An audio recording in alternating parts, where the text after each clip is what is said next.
Hey, it's the A&E Home Loan team here, and we just want to go over why right now is actually an amazing opportunity for home buyers in this current market. So, while this looks like a smiley face, but let's look into the market cycles and when there's a bottom in the cycle, and we know that, home values have gone up 121 months in a row now. Last 5 or 6, we've seen a bit of a decline here.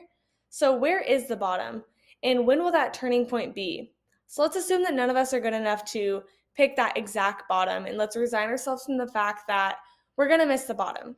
So, where do we miss it? And most people would say the safe call, the safe bet is when we're all in the clear and things have improved after the bottom.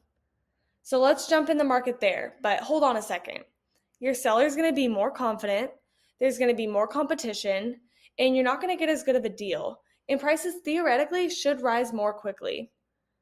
So the right time to do it would be before the bottom. Because sellers are more fearful, you can get a better deal, there's less competition, there's more choices out there. So this is the best time to do it. And this is where we are right now. So we may be very close to the bottom, and depending on where rates go from here, that activity is going to pick up, but the slight decline in some areas that we've seen after 121 straight months, we could be in this area right around here, right before the bottom. So you may be missing this opportunity. Now let's take a look at inventory from the last market bottom cycle. We did see prices decline right before the bottom you're here, and once you hit the bottom, you can see that prices went up pretty quickly. Prices went up at a rate of 8% appreciation just in the next year after the bottom was hit. So 8%, but hold on a second. 8% appreciation.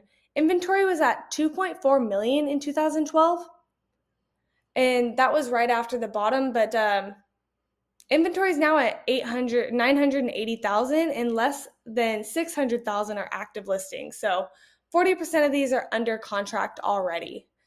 Now with the greater percent here, it exacerbates the issue, and let's just do the math on this.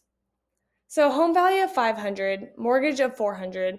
Let's take a moment and look at the opportunity. So you know that rates have gone up about 1%, right? So the monthly payment increase on a 30 year is $257 a month. Year over year, if they didn't refinance for a year, which we believe they strongly will, it would cost them about, for 12 months, $3,000. But wait a second. Today, because rates are higher, because we're in a fearful situation with less competition, where sellers, they may be able to give a discount. There's an opportunity here for about a 2% discount because sellers are more fearful and there's less competition for buyers. So reminder, we do have a tool for seller contributions, whether it be sent towards points, to and buy down, bringing down the price. Take advantage of that, reach out to us. But once the market hits the bottom, you saw that the last move up was 8%, right? So now inventory is far less than before, like 1.4 million less in overall inventory from the 2012 scenario. Now, because the greater percent today under contract, let's be conservative and let's just say 3% instead of 8. Now that's $15,000. So let's take into consideration that you refinance and that costs about $5,000 plus the $3,000 for the higher rate for the year. Now you're in a position where you're better off in less than a year to make $20,000, and that's just being conservative. Hope this helps.